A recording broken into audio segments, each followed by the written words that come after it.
A long time ago, in a galaxy far, far away, George Lucas created Star Wars: A New Hope, spawning an entire franchise of awesomeness. Decades later, we're still learning all kinds of secrets from behind the scenes. Stabilize your rear deflectors as we scan the Star Wars saga for some stuff even the Jedi Council didn't know. Number 1. IG-88 on tap. As part of the group of bounty hunters hired by Darth Vader to find the Millennium Falcon in Empire Strikes Back, IG-88 looked really intimidating, but at the same time, he looked really familiar. That's because he was previously seen in A New Hope, in one of the least likely of places, as a Mos Eisley Cantina drink dispenser. That's right, the same prop pieces used to create IG-88's head are also scattered behind the cantina's bar. R2-D2 and C-3PO were just steps away from becoming a couple of bickering distilleries, but IG-88 isn't the only one with an unlucky head. Number 2.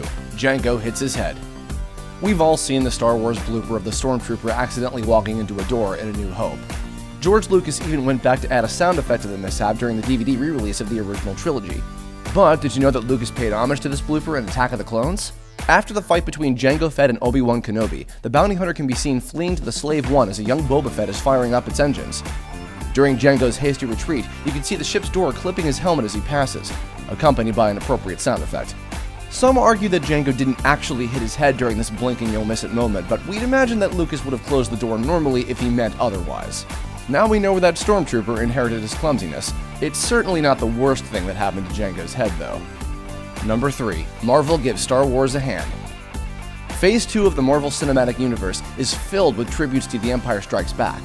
Specifically, every movie in Phase 2 includes a scene of a character losing an arm, Skywalker style. Marvel Studios president Kevin Feige said to CinemaBlend, "I'm obsessed with Star Wars. It didn't start out as intentional, but it became intentional." Number 4. Those darn helmets. I can't see a thing in this helmet. You think that explains why the stormtroopers are all bad shots? Well, that wasn't exactly in the script.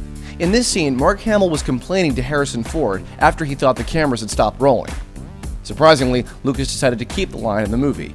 Just be happy you weren't wearing that Darth Vader mask, Luke. Number 5. The Force Awakens gets rated. We've all seen the awesome cameos packed into The Force Awakens, but there are a lot more than you may realize, including appearances by Bill Hader, Simon Pegg, Ken Leung, Warwick Davis, and James Bond himself, Daniel Craig. For those wondering, Craig played the stormtrooper who was Jedi mind-tricked by Rey into setting her free. There are a ton of Game of Thrones cameos as well.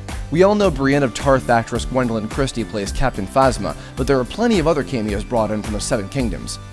Thomas Brodie Sangster, Jessica Henwick, Mark Stanley, Milto Sierralemo, and Amun Elliott also appear in small roles throughout the film. Our favorite Force Awakens cameo comes in the form of the criminal gang Conja Club. Fans of the Indonesian action flicks The Raid Redemption and The Raid 2 should recognize Yayan Ruhian, Iko Uwais, and Sessa Parif Rahman. That's Rama and 2 of his fiercest opponents from the franchise. Number 6. Starkiller vs. Skywalker. Dedicated Star Wars fans know that George Lucas originally intended for the protagonist of a series to have the last name of Starkiller. Of course, Starkiller sounds a bit darker than Skywalker, so the name was changed. Eventually, LucasArts could use the Starkiller name for the protagonist in Star Wars: The Force Unleashed. This video game puts you in the jackboots of Darth Vader's secret apprentice, ordered to create a small rebellion against the Empire and distract the Emperor enough to be overthrown. These events actually led to the creation of the Rebel Alliance. Unfortunately, most of the lore outside of the movies and recent TV series got thrown into the Sarlacc pit once Disney took control of the series. At least J.J. Abrams brought the Starkiller name back to the new Death Star.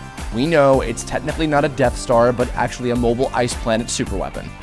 It's still just a really, really big Death Star that can blast multiple planets at once from across the solar system. Big difference. Number 7. Where credit is due. We all love the iconic "A Long Time Ago in a Galaxy Far, Far Away" scroll before each Star Wars film. But did you ever notice that there are no opening credits before any of the movies in the series?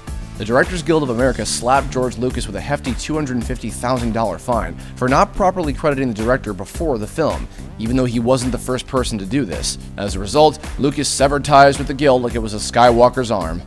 Youch! Number 8. Jedi Master Tupac. Yes, you read that right, and no, we're not making this up.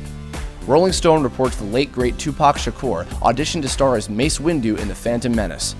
Details are a bit shaky since Tupac was murdered in September of 1996, and filming on Episode 1 started 9 months later.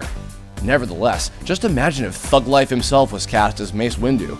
Tupac could have tossed aside his beef with the East Coast rappers and started feuding with the Sith instead.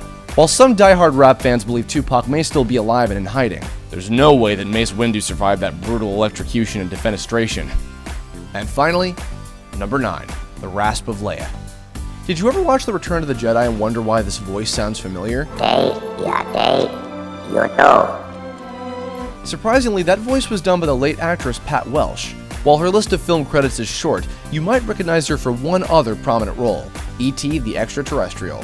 The voice of that adorable, beer-chugging, candy-eating alien is the same as the bounty hunter disguise Leia used when threatening to suicide bomb Jabba's palace with a thermal detonator. Still, as some fans may know, this isn't the only connection between E.T. and the Star Wars saga. Thanks for watching. Subscribe to our YouTube channel to watch more videos like the one you just saw, and leave us a comment to let us know which obscure Star Wars fact surprised you the most.